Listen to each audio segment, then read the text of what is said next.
Hi, welcome to Emily's Jazz Guitar Etudes Part 2. So today I'll be covering A major, D major, and then a couple kind of line cliches in the key of in E minor and A minor. Okay, so the very first example will be on the PDF, A major 7th chord. Okay, pretty standard voicing. Okay, next one is F sharp minor 11. So I'll talk again about what the F sharp minor 11 means, that it's coming from an F sharp minor pentatonic scale. So if you looked at the F sharp minor pentatonic scale,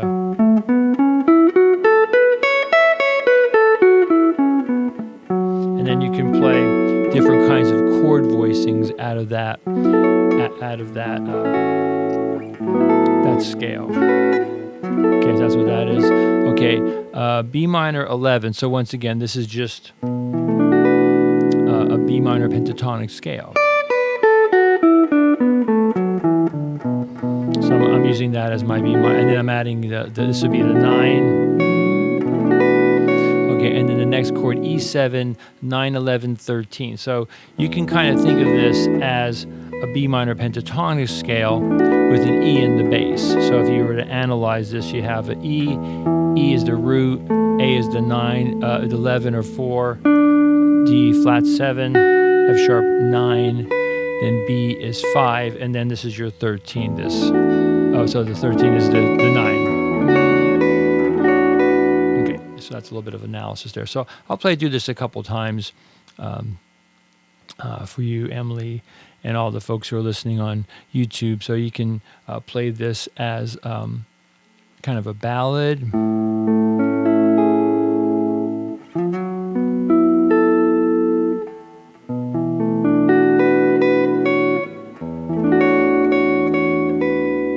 I'll do that again.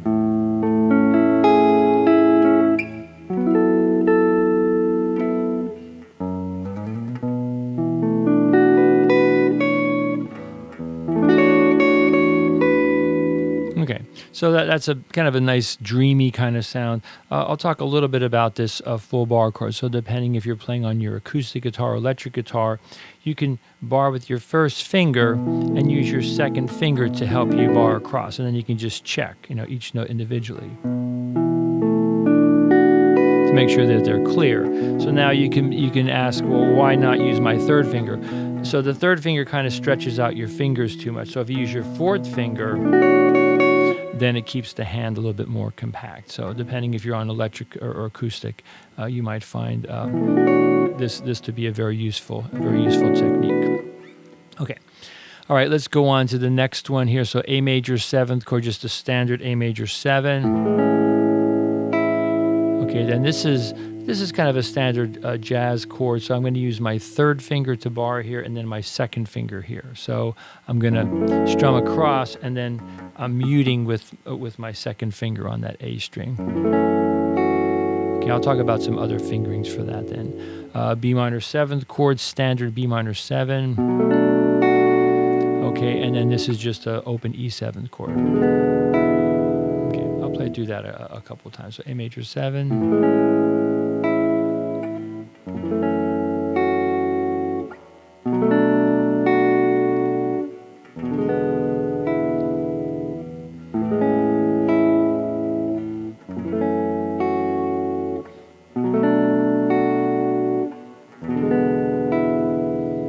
Okay, so another possible fingering for the F sharp minor 7th chord would be to bar with the first finger and then wrap the thumb over the top. And then you can still mute. So yeah, that was like a kind of a Hendrix technique. He did that a lot with his chords, wrapping the thumb over the top like this. Now, I know you like to play fingerstyle a lot, so this would work really nice on your acoustic guitar.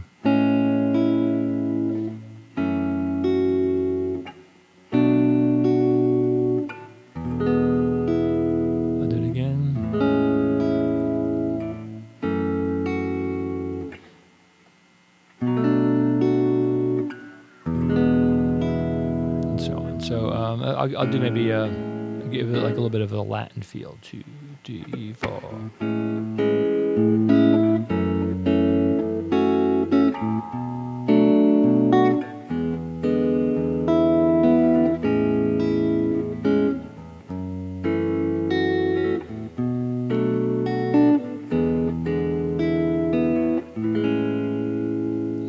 So, and then you'll feel free to take these written examples and then just kind of, change them up as you wish to. Okay, next example. This is kind of similar to what I did on the previous page. This is just a variation, D major 7th chord, standard D major 7. Okay, now here, I talked previously about playing discrete fingering, but here you probably want to just go ahead and bar here because you want to get this 5 note here. Just a standard D major 7 bar chord. And then what happens here, interestingly, to get to that D sharp diminished chord, you just move 1 finger over to the 6th fret.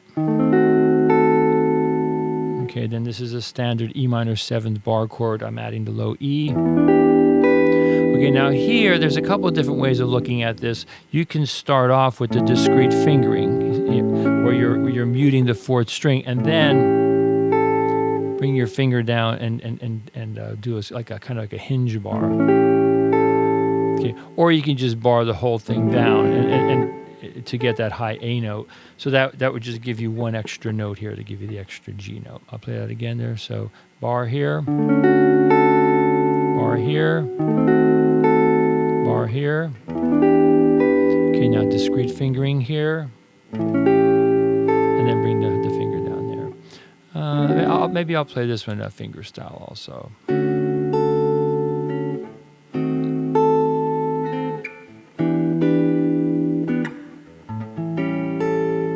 So there you probably have to, if you bar the crosser, you'd have to maybe, instead of playing the 5 string, maybe just play this 4 string in the middle.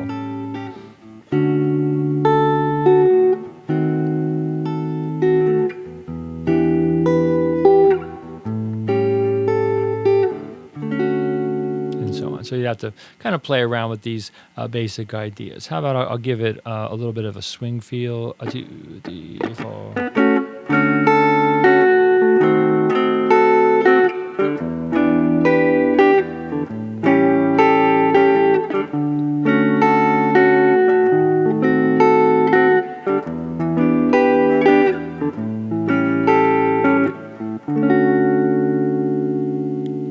Moving on to the next example, open D major 7th chord, typical fingering, just a bar with the 1st finger.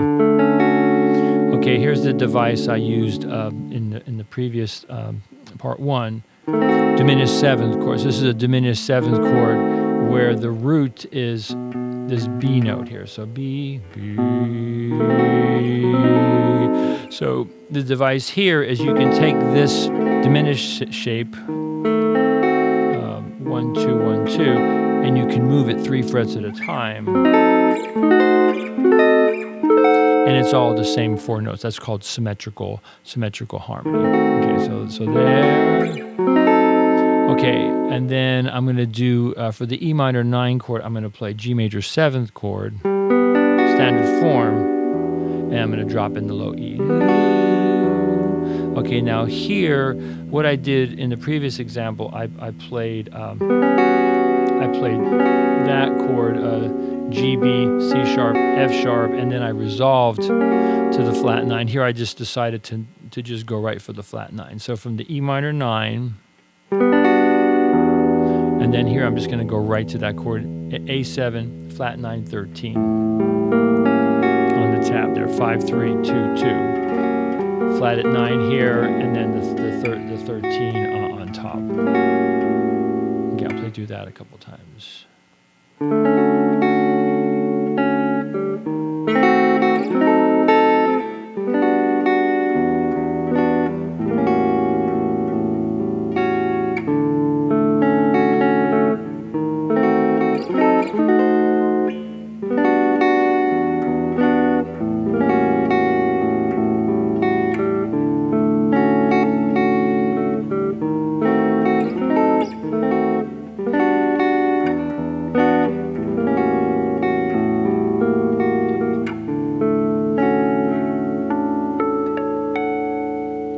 So there I did the device where I went from 1st fret, 4th fret, up to 7th fret before I went back to that E minor 9. And then I just added some melodic embellishments to this D major 7 chord. So you can just add notes from the D major scale.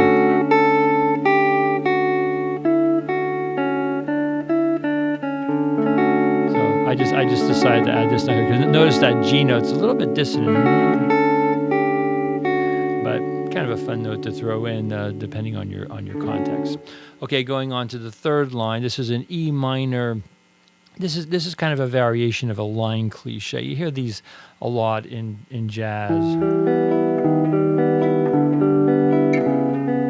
My Funny Valentine, and there's other songs that feature this. So what I decided to do here, I just wanted to show you just a different way of playing the line cliche. So this is third line.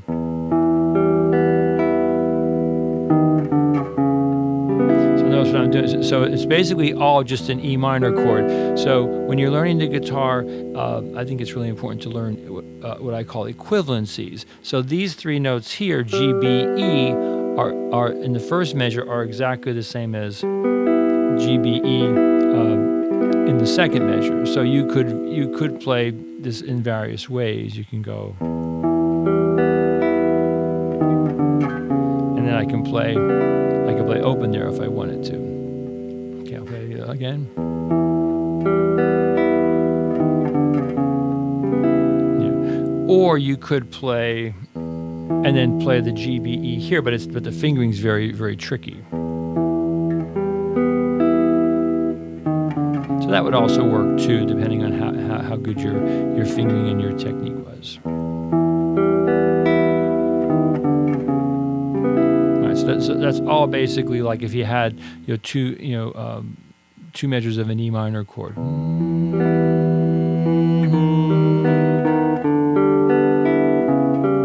Beatles use that. A lot of people use that cliche. So I'll play that two more times.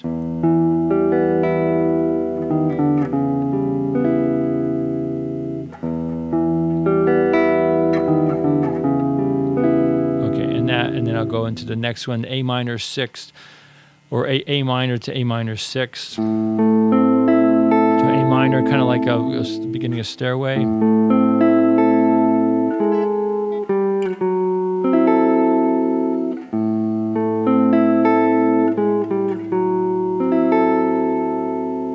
So let's see it. So then the line cliche will be here.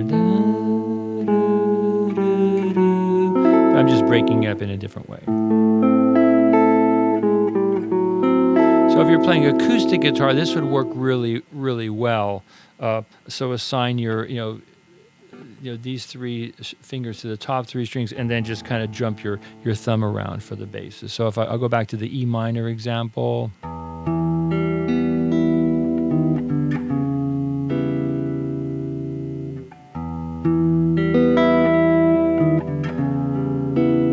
Minor example.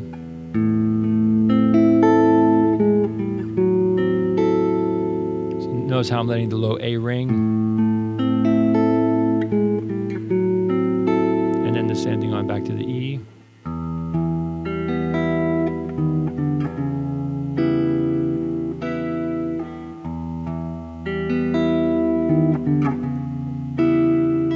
And that's kind of nice to throw in the extra open strings. Because of the way the guitar is tuned.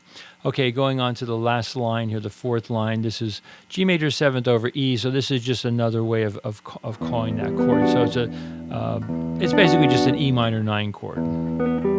G major seventh form with the E in the bass. So there was a couple of different ways I could have played this. I could the way I have it here on the tab. 1 open 4. Right. So keep in mind that those three notes open are the same as this. So I could have done that also. So. Or I could have played the D sharp here. And then added the G, B, and E on these strings. Okay, so maybe I'll play a couple times pick style, and then I'll also play this one finger style.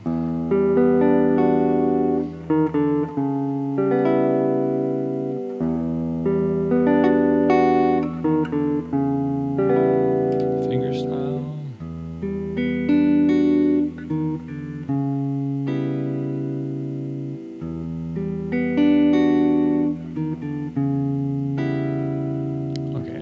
let's go on to the last example for this video for part 2. This is kind of the same idea. So this is a C major 7th voicing with an A.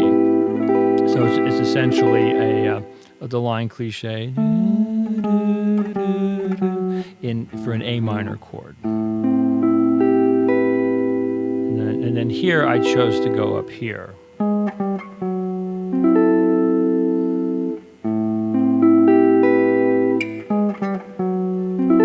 Or I could have easily, I could have also gone here. And once again, there's that equivalency. So part of the reason I did these etudes for you, Emily, just so you had different ways of looking at the guitar and different ways of learning. Learning the guitar and learning the jazz voicings. Okay, I think what I'll do to end off this video, I'm just going to go back and forth between the G major 7th over E and then the C major 7th over A, and kind of make it kind of into like a 1/4 in like E minor, like a bluesy kind of thing. Okay.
Okay, everyone, thanks for listening and watching. Emily, I love you, and enjoy your part 2, Emily's Jazz Guitar Etudes.